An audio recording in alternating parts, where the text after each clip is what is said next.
Mayong gabi sa matag usa kanato, mayong gabi sa mga kaigsuonan sa One Voice Christian Fellowship of Iligan City ug mayong gabi sa atong host family karon, sila Ate Rose May Maruhom. Salamat sa pagbukas sa inyong Pinoyanan alang sa panagtigom ning takna sa kagabhion. And in behalf of the Herald of Grace Covenant Bible Church of Cavite, among gipaabot ang among pagpanimbaya sa matag usa kanato nga ania dinhi karon sa atong panagtigom para sa simbang gabi or sambang gabi sa Tagalog more appropriately. Alang sa pagpamalandong sa pulong sa Ginoo niining taknaa, please turn with me to Isaiah chapter 9 verse 6. Isaiah chapter 9 verse 6, and it says here, "Natawo alang kanato ang usa ka bata, gihatag kanato ang usa ka anak nga lalaki, ug siya ang magmando sa tanan, ug nganlan siyag maalamong magtatambag, Dios nga gamhanan, amahan hangtod sa kahangturan, prinsipe sa pakigdait. For to us a child is born, to us a son is given." May the Lord bless the meditation of His Word tonight. Ang mga pulong sa atong teksto, mga kaigsuonan ning takna sa kagabhion, nagapahinumdom kanato from our standpoint, isip mga katawhan, nagapahinumdom kining atong teksto kanato ngadto sa pinakaimportante nga butang nga kinahanglan natong ma-realize sa atong pagsaulog sa Kapaskuhan. Gumikan kay ang Pasko mao ang season nga ang mga tawo adunay kustombre nga maghatag og mga regalo, dunay exchange gifts. And alang sa ako ang mga kaigsuonan, insakto lamang kana nga pagabuhaton nato, nagtuo ako nga sa pagbuhat nato, sa paghatag og mga regalo sa atong mga amigo, mga family members, in doing atong gitabangan ang atong kaugalingon aron ma-realize nato ang pinakaimportanteng butang mahitungod sa Christmas, mahitungod sa Pasko. So ato kining sugdan pinaagi sa pagtanaw sa human perspective. Yes, it's a season when people give gifts to one another. O kining niang maghatag kita og regalo, ato gining giplanuhan, ato ning gihunahunaan og duro, ug nagtuo kita nga makahatag kini og kalipay sa tawo nga atong gihatagan sa maong regalo. Kung kita usab makadawat og regalo, aduna usay kalipay nga atong gibati. And giving and receiving of gifts lead to so much talk and subsequent contemplation.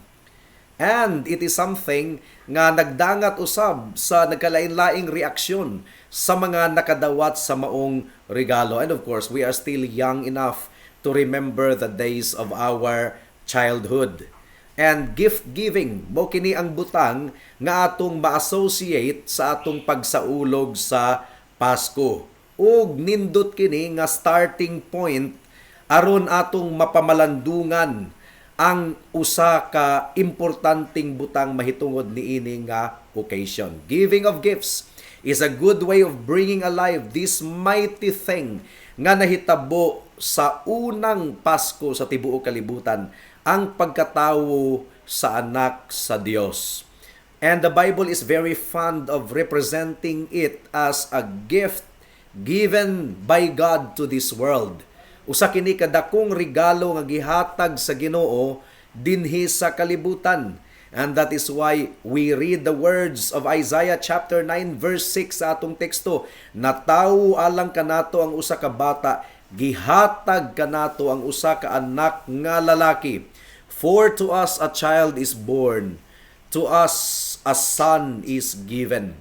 Ug dunay tulo ka bahin ang atong pagpamalandong niining takna sa kagabhion. Una, the gift, ang regalo. Pangalawa, the giver, kinsa ang gahatag sa regalo. Ug ikatulo, the recipients, kinsa ang mga nakadawat sa maong regalo. And may the Holy Spirit help us in our meditation of His Word at this moment. Mudangat na kita sa unang punto, the gift. Atong tan-awon ang regalo mismo nga gihatag sa Dios nganhi sa kalibutan. And the moment nga atong tan-awon ang regalo sa Ginoo sa iyang bugtong anak dinhi sa kalibutan, matingala kita, adunay surprise nga atong mabati. Tungod kay matag usa sa ato naga-anticipate kita sa mga regalo nga atong madawat. Of course, we did it when we were children. Gi-imagine nato ang atong hunahuna, we indulge in imaginations kung unsa kaha nga atong madawat nga regalo gikan sa atong nanay, sa atong tita, sa atong tito, sa atong mga maninoy ug maninay. And the whole world seems to be like that. Ug ang kalibutan nga nagtuo nga adunay Dios, aduna usab sila'y expectation mahitungod sa regalo nga ihatag sa Dios kanila. But here is the greatest thing that God has given to mankind. And it is the most surprising thing nga gibuhat sa atong Dios. Because God in His infinite majesty and glory, in all the infinitude of all His perfections and His attributes, unsa may atong ma-expect nga ihatag sa Ginoo kanato, mga kaigsuunan.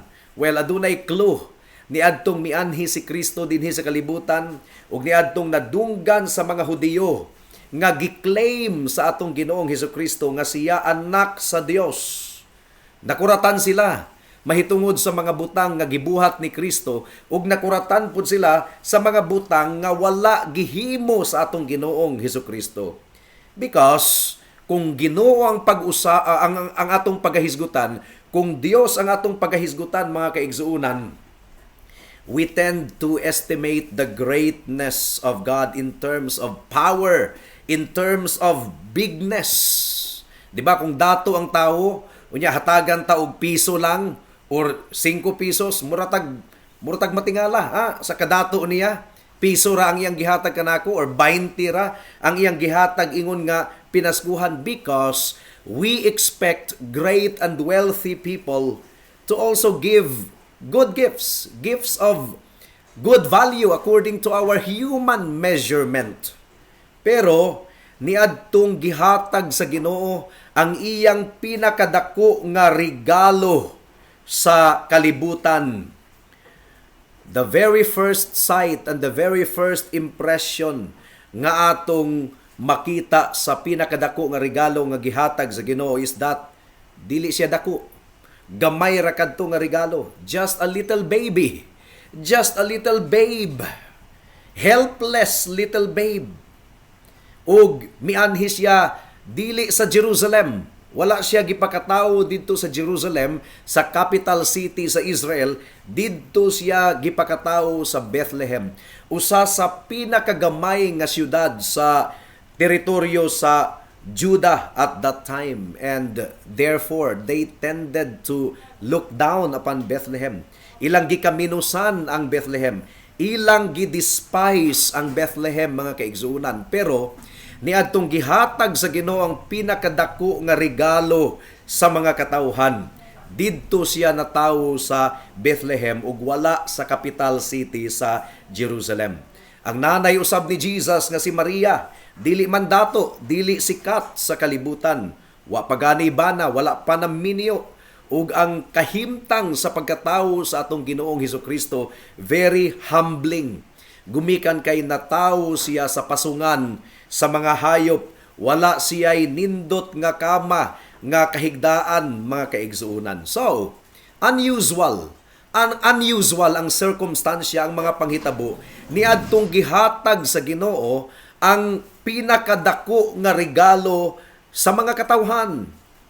When we think of what we would have expected and anticipated God to do, unsa may atong maproduce sa atong imagination, Ginoo na guna ang gahatag, so we expect nga very splendid and spectacular ang mga circumstansya sa regalo nga ihatag sa Ginoo, but everything happened differently. Makakurat, mga kaigsuunan, makatingala, and this is the marvel and this is the wonder of Christmas.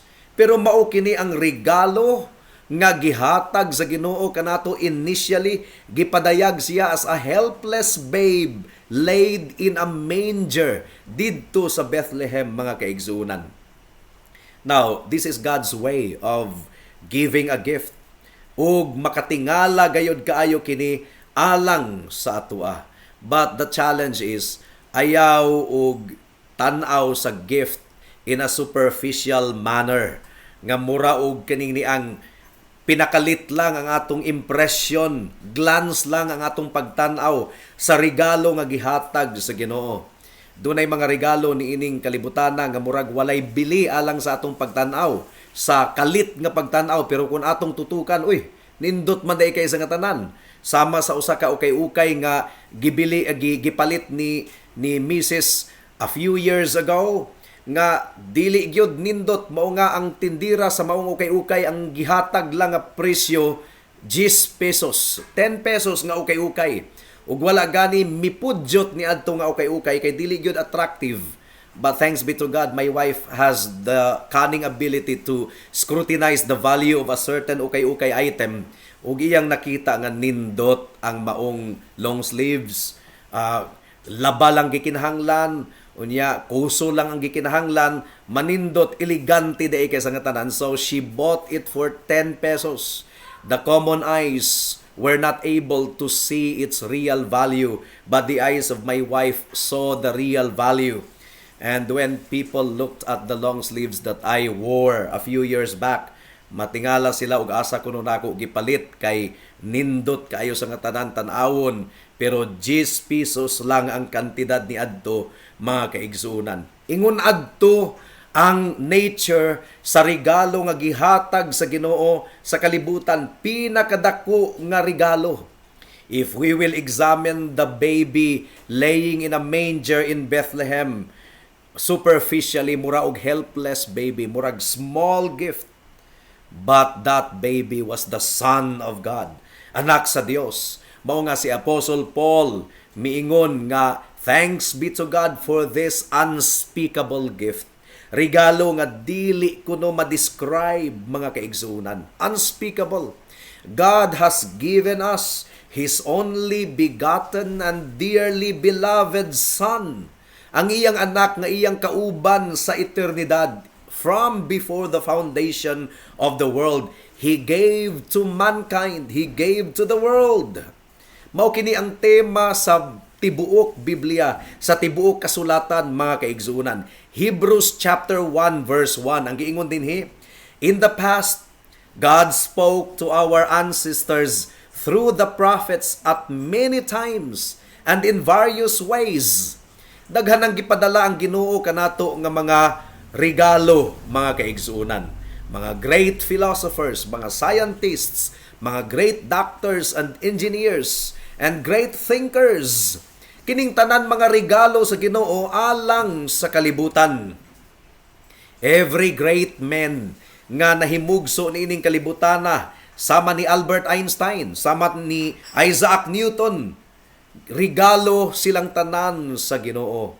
God has endowed the world with many wonderful gifts in the form of outstanding men and women, mga kaigsuunan. But here, ang pinakataas ug pinakadako ug dili hitukngan nga regalo mao ang gihatag sa Ginoo kanato. He has given us His only Son, His eternal Son. And the argument goes like this. Sa usa sa mga sumbingay sa Ginoo, mahitungod sa usa ka landowner nga ang mga saop walay hinungdan, walay pulos, ug walay puangod, mga kaigsuunan, gipadala niya ang iyang mga sulugoon aron kuhaon ang iyang bahin, gipatay nila ang sulugoon, ang uban ilang gipasakitan. And so the last argument of the landowner is this: akong ipadala ang akong anak, they will respect my son. So that was the last act of the father in that parable. The supreme representative of the father, ang anak. But in the parable, ila gihapong gipasakitan ang anak sama sa gibuhat nila kang Kristo nga anak sa Dios nga ilang gilansang didto sa cross. So you see, there is nothing greater than the gift of the Son of God. There is nothing beyond the gift of the Son of God. God has sent His only Son into the world. Mao kadto ang atong pamalandong sa regalo mismo nga gihatag sa Ginoo sa kalibutan. Ikaduhang punto, atong pamalandungan ang naghatag sa regalo, the giver of the gift. Unsa man ang mensahe sa Pasko kanato or sa Christmas, mahitungod sa giver, mahitungod sa naghatag sa regalo. Well, ang regalo, sama sa akong giingon kaganina, mao kini naghatag usab kanato og clue mahitungod sa pagkatawo sa giver of the gift.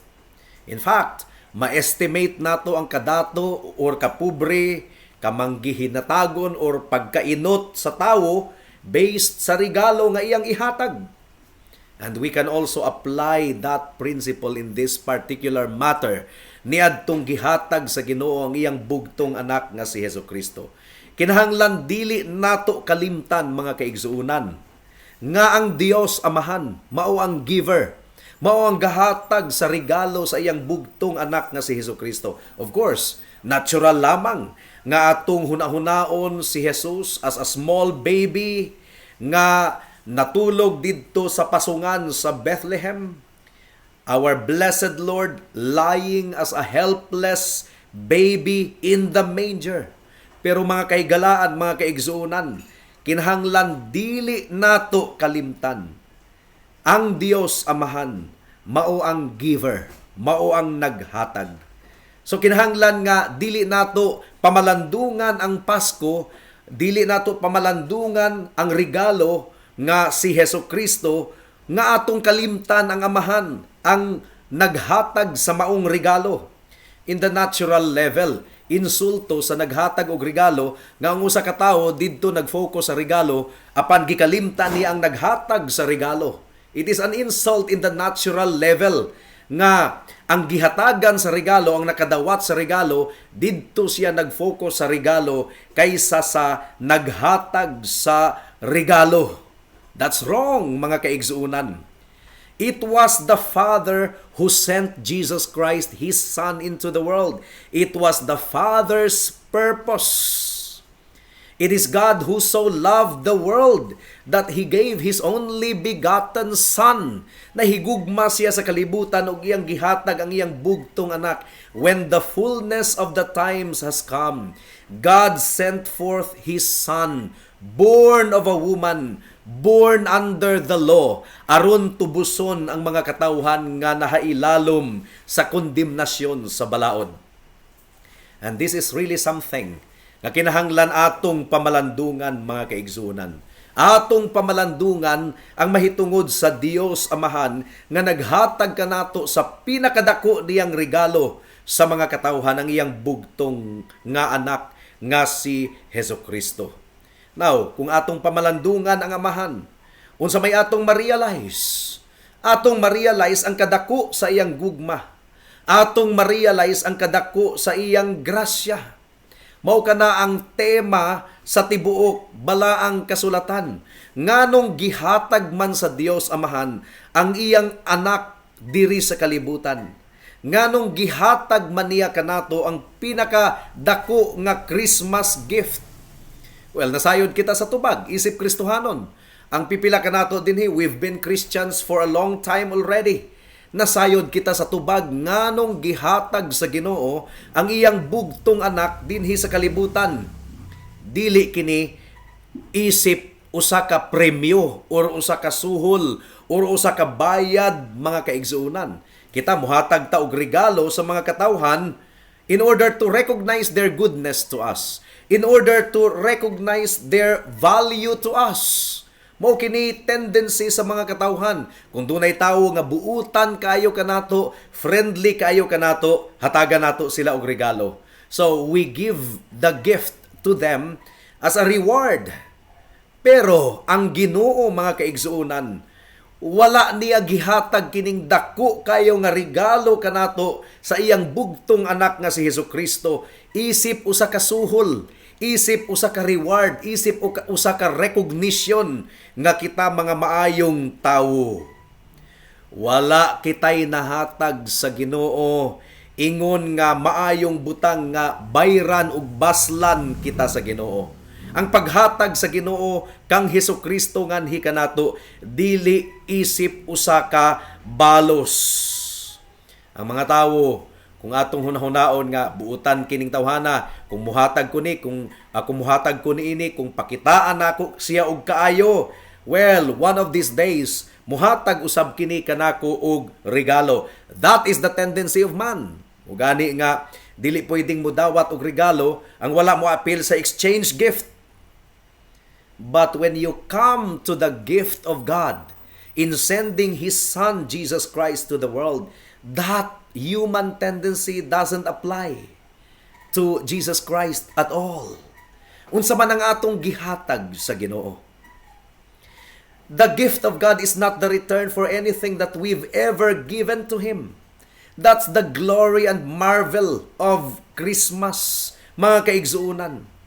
The gift is entirely on God's side. Gumikan kay dili kita takos nga makadawat ug bisan unsa gikan sa Ginoo. We deserve nothing. And indeed, mga kaigsuunan, we deserve less than nothing. Unsa man ang takos nga madawat nato gikan sa Ginoo, takos kitang mudawat sa iyang pagsilot. Gumikan kay kitang tanan nakasala batok sa Dios. Kitang tanan nagrebelde sa Dios. Kitang tanan mitalikod sa Dios, mga kaigsuunan, ug wala nato gi-recognize o gi-acknowledge ang gihatag sa Ginoo kanato nga mga regalo sa matag adlaw. Ang Ginoo mo'y gihatag kanato og adlaw. Ang Ginoo mo'y naghatag kanato og ulan. Siya mo'y naghatag kanato og hangin. Siya mo'y nagpatubo sa atong mga tanom. Siya mo'y naghatag kanato og himsog nga panglawas. Siya mo'y protektar kanato sa matag adlaw. Ang tanang gi-enjoy nato gikan sa Dios. Pero atong gitugutan ng atong kaugalingon sulod sa daghang mga bulan og katuigan nga wa gani nato pasalamati ang Dios ug wala nato pamalandungi kung unsa ang iyang kaayo ngari kanato. And indeed, mga kaigsunan, atong gisupak kanunay ang iyang sugo, ang napulo kasugo. Atong gisupak ug atong giligsan ang pagkabalaan ug hustisya sa Ginoo. Ug mo na hinungdan nga dili gayud kita takos nga mudawat og bisag unsa gikan sa Dios. We deserve nothing but punishment, actually. We ought to be deprived of all the blessings and the joys of life. That's what we deserve, mga kaigsuunan. Wala kitay claim sa Ginoo. Dili pwedeng maningil ta sa Dios. No, we cannot claim anything upon God at all. Wala tay righteous demand that we could make of God. Ug mao kini ang katingalahan kayong butang sa Christmas. It is in spite of us. Bisag kinsa pa kita, bisag unsa pa kita kadautan, it is in spite of us that God gave us the greatest gift. He did it. Ang basihan lamang niini grasya, mga kaigsuunan. Ug unsa man kining grasya? Ang grasya mao kini ang pabor nga gipakita sa Ginoo kanato nga dili takos nga mudawat og bisag unsang pabor gikan kaniya. Now, just a hypothetical situation. Imagine ra gud ang imong kaugalingon higala nga muhatag ka og regalo sa usa ka tawo nga grabe kaayo kadautan. Grabe kaayo ka-offensive kanimo ug wala nay gibuhat ka ng tawhana nga maayo kundi pakaulawan ka, insultuhon ka. Grabe kaayo ang pagdumot ni anang tawhana kanimo nga giirok kaniya, mga kaigsuunan. Imagine nga muhatag ka og regalo, pero imagine nga ang imong ihatag nga regalo ni anang tawhana mao ang pinaka-best nga regalo nga imong ma-produce. Imagine. Di ba di nato ma-imagine? It's almost unthinkable. Dili nato gibuhat na on the human level. Lain siyang tinagda nato unya atong hatagan og regalo, atong pakitaan og maayo. That's unthinkable. We don't do things like that. Pero mo nay gibuhat sa Ginoo sa mga katawhan nga susama kanato. Mo nay gibuhat sa Ginoo sa iyang paghatag sa pinakadako nga regalo sa iyang bugtong anak nga si Hesukristo. It is all of grace. Grasya ra gyud, mga kaigsuunan. It is in spite of us. that God sent His only begotten Son into the world. John 3:16 says, "For God so loved the world that had grievously sinned against Him. God so loved the world that He gave His only begotten Son." So ang regalo, mga kaigsuonan, nagtudlo kanato mahitungod sa gugma sa Dios o grasya sa Dios isip naghatag sa regalo. But it also tells us about the purpose of God. Ug ang tudlo sa Biblia, ang teaching sa Biblia, mao nga giplano na kini sa Dios nga iyang ihatag ang iyang bugtong anak ingon nga regalo bisan pa sa wala pa niya mugnaa ang kalibutan. Even before the foundation of the world, giplano na kadto sa Dios. And it is the universal teaching of the whole Bible.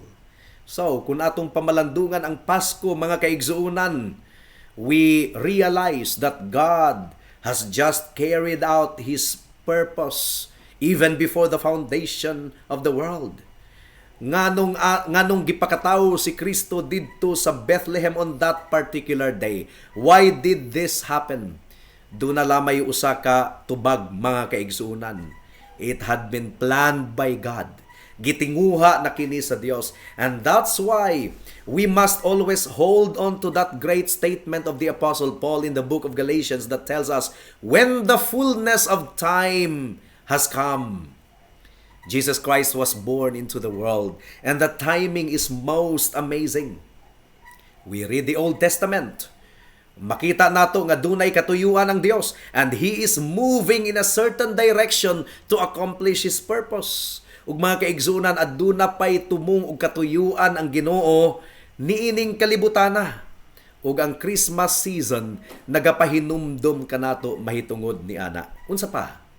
Nagapahinumdom usab ang Christmas kanato mahitungod sa pagkamatinud-anon sa Dios sa iyang saad.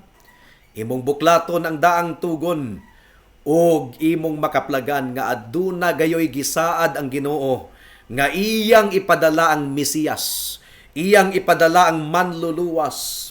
In other words, ang gisaad sa Ginoo centuries before that, hundreds of years before that, nga iyang ipadala ang Mesiyas ingon nga regalo gituman sa Ginoo.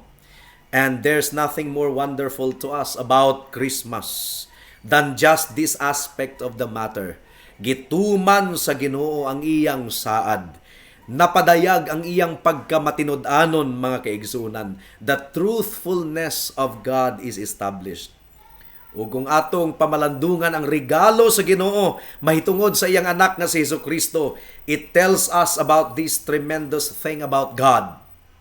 Matinud-anon ang Dios, dili bakakon ang Dios. So pasabot niya na sayri ang tanang mga saad sa Ginoo sa Biblia ug tuuhi ang tanang mga saad sa Ginoo, mga kaigsuonan. Masaligan siya. We are actually surrounded by the promises of God. Daghan kayong saad ang Ginoo. Nagsaad siya nga dili kita niya biyaan, dili kita niya pasagdahan isip iglesia. Upon this rock I will build my church. Our labors in the Lord shall not be in vain. Romans chapter 8 verse 33 says, "Who will bring any charge against those whom God has chosen? It is God who justifies." Ang dalunggan sa Ginoo dili bungol aron dili siya makadungog kanato, the book of Isaiah tells us. Ang bukton sa Ginoo dili mubo nga dili niya kita mahimong kabuuton, the book of Isaiah tells us. So makasalig ba kita sa mga saad sa Ginoo? Oh yes, big yes. Christmas tells us yes, we can trust in God's promises. Gisaad sa Ginoo hundreds of years before. And God fulfilled His promise of the Messiah, Savior and Deliverer on that first Christmas. Mga kaigsuonan, Christmas should give us the assurance that God keeps His word. Mao nga, with confidence, mga kaigsuonan, atubangon nato ang atong kaugmaon, isip iglesia, isip buluhaton sa One Voice Christian Fellowship. And this is the most glorious thing about God. Gumikan kay ang Dios walay pagkabalhin, walay pagkausab. Kung unsa ang Dios kaniadto, maura gihapon siya karon ug maura gihapon siya hangtod sa kahangturan. And so we can look at Christmas in quiet resting in the promises of the Almighty God. That's the second point. Christmas tells us about the gift. And then secondly, Christmas tells us about the giver of the gift. But then thirdly, Christmas tells us about the recipient of the gift. Ang mga midawat sa regalo. Now, what does this gift tell us about ourselves? Kini nga regalo, mo'y maka-testing kanato kung unsa kita nga matang sa mga tawo nga midawat niini. It doesn't only tell us about the giver. It doesn't only tell us about the gift, but it tells us about us. Unsa man ang reaksyon nato sa regalo sa Ginoo nga pinakadako kaayo. Mao ba kini ang gi-expect nimo nga labing mahinungdanong regalo gikan sa Dios? Or dili nimo makita ang bili niini gumikan kay ang regalo gikan sa Dios nga imo lamang ikalipay, mao ang kwarta, mao ang balay, mao ang sakyanan, mao ang mga material nga butang. So this gift tells us about you and me. Mga kaigsuunan, mao ba kini ang imong gi-expect nga regalo gikan sa Dios? Or mao ba kini ang imong ganahan nga regalo? Mao ba kini ang imong gihigugma nga regalo? Mao ba kini ang imong pilion nga regalo? Mas pilion kaysa balay, kutsi, mga kayutaan ug mga hasyenda. Imo bang gidayig kini nga regalo o gipasalamatan nimo ang regalo sa Dios, ang iyang bugtong anak nga si Hesukristo? So you see, mo kini mag-test mahitungod kanato. Dunay usa ka batan-on nga lalaki nga mihatag og regalo sa usa ka babayi, pero wala ma-appreciate sa babayi ang regalo. Unsa man to? Christmas card lang ang gi-expect sa babayi, lahi nga matang sa regalo. What about us? Gihatag na sa Ginoo ang pinaka-precious gift dinhi sa kalibutan, regalo sa iyang anak nga si Hesukristo alang sa atong kaluwasan. Do you value this gift? Do you value this gift as supreme above all else? Do you appreciate this gift? Mao nga ang regalo, it is a tremendous test unto us. Dunay mga tawo nga wala gayoy appreciation sa classical music. Kani mga music ni Ludwig van Beethoven, mga music ni Mozart. Now, doon yung mga tao nga walay appreciation sa ingunana nga mga music, mga masterpiece ni adtong mga nangagi. But you know what? Ang reaction sa mga tao sa music, nga what nila ganahi, it doesn't tell us about the music, but it tells us about the people who listened. It tells us about them. God has given us the most precious gift. Na-realize ba nato nga kinibililhon kayo sa nga tanan? Nakita mo ba higala ang imong pagpanginahanglan niini nga regalo? Ang mga tao dinhi sa kalibutan dili gayud interesado sa person and work of Jesus Christ. Pwede ra gani nga papason ang pangalan ni Jesus sa kalibutan. Pwede ra gani nga kalimtan nila si Jesus ug didto na sila mag-focus sa mga party, sa mga exchange gift, sa mga lingaw-lingaw. Now, ang pangutana, nganong dili man interesado ang kalibutan kang Kristo mismo? Interesado lamang sila sa family reunion, sa mga lingaw-lingaw, sa family gathering. Now, doon na lamay isa katubag, mga kaigsuunan. Wala nila makita nga gikinahanglan nila si Jesus. Wala nila makita ang tinuod nilang kahimtang nganong gikinahanglan nila si Jesus. Ug higala, kung wa nimo makita ang imong panginahanglanon kang Jesus, kung imong sudungon si Jesus, wala siya'y bili alang kanimo. Now, higala, do you realize the cost of this gift? Unsa man ang bili niini sa amahan? Ang anak nga kauban niya, even before the foundation of the world, mianhi dinhi sa kalibutan. The Trinity dwelling together from eternity, and suddenly the Father sent the Son. Muraragon ni ginikanan ba nga for the first time malayo sa iyang anak kay mo eskwela na sa college. Adunay kaguol sa ginikanan, adunay kahadlok. the Father sent His Son away from home in heaven into a world of sin and darkness. Mao kadto ang gibuhat sa Amahan. And think about what it meant for the Son. Unsa man ang buot ipasabot niini kang Kristo nga anak sa Dios. Ang giingon sa Philippians chapter 2 verse 6 to 8, who being in the very nature God, did not consider equality with God something to be used to His own advantage. Rather, He made Himself nothing by taking the very nature of a servant, being made in human likeness, and being found in appearance as a man. He humbled Himself by becoming obedient to death, even death on the cross.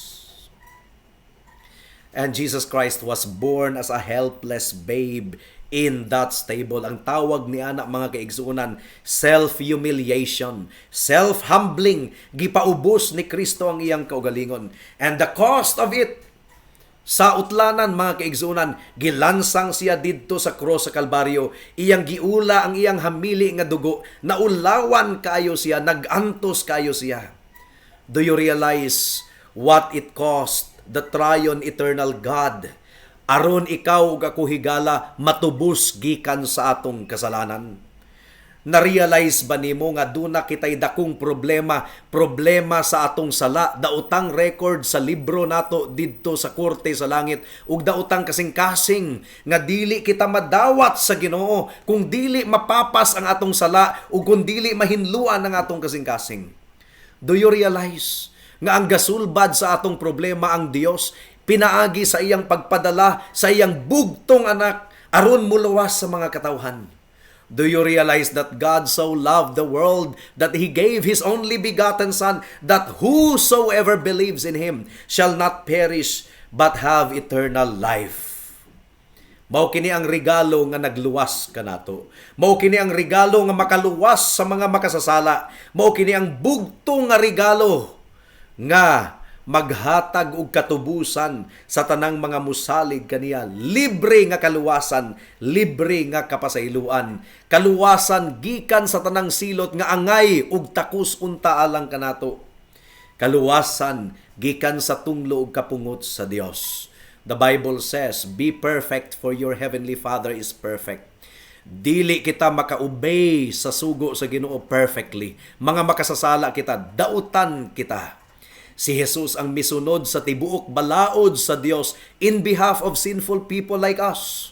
Ang giingon sa Biblia, ang bayad sa sala, kamatayon. Kung walay pagpaaga sa dugo, walay kapasayloan sa sala. Si Kristo ang mibuhat ni ining tanan. Namatay siya didto sa cross, nagpakamatay siya. Ug iyang giula ang iyang hamili nga dugo aron mapapas ang atong mga kasalanan kun musalig kita ug mutuo kaniya. Mianhi si Kristo dinhi sa kalibutan in order to raise us up. The Son of God became the Son of Men, so that sinful son of men like us will become sons of God. And ang resulta niini, we shall be with Him and reign with Him and enjoy His loving presence forever and ever if we repent of our sin and believe in Jesus Christ. And this is what will happen to you, my dear friend, kung wala ka pa sa Ginoo. Hinulsuli ang imong sala, tuuhi ug saligi ang Ginoo, and you will have eternal life. Believe in the blood of Christ, believe in His righteousness. So you see, at first sight, mura og gamay ra kaayo ang regalo nga gihatag sa Ginoo kanato, just a helpless babe lying in a manger. At first sight, it seems to be a very small gift. But all the while, giablihan sa Ginoo ang atong mga kasing-kasing. Ug nausab ang atong pagtan-aw kay Kristo. He is the precious gift given unto us. Aron kita tubuson, aron kita mapasaylo, aron kita malukat gikan sa silot sa atong sala. Kini ba nga unspeakable gift of God? Nagapuno ba sa imong kasing-kasing ning taknaa sa pagdayig ug gratitude, utang kabubuton, amazement, pagdayig, kahibulong mga kaigsunan? Mao ba kini ang imong gibati karon? If you don't feel anything like this, posible nga wa gyud nimo mailhi sa tiunay gayod ang atong Ginoong Hesukristo. If what you see in Christmas is the excitement of family reunion, the excitement of caroling, the excitement of parties left and right, the excitement of reunion, batch reunion sa high school, mga kaigsunan, if this is all that you see, vacation and Christmas Day, without ever pondering upon this, posible nga wa gyud nimo mailhi ang atong Ginoong Hesukristo ingon nga Dios ug maluluwas alang sa mga katawhan sa Dios. Let us not let this season pass by without praising God for this most precious gift, unspeakable gift nga iyang gihatag sa mga makasasala nga susama nimo ug susama kanako. That in the Lord Jesus Christ we have the assurance of salvation.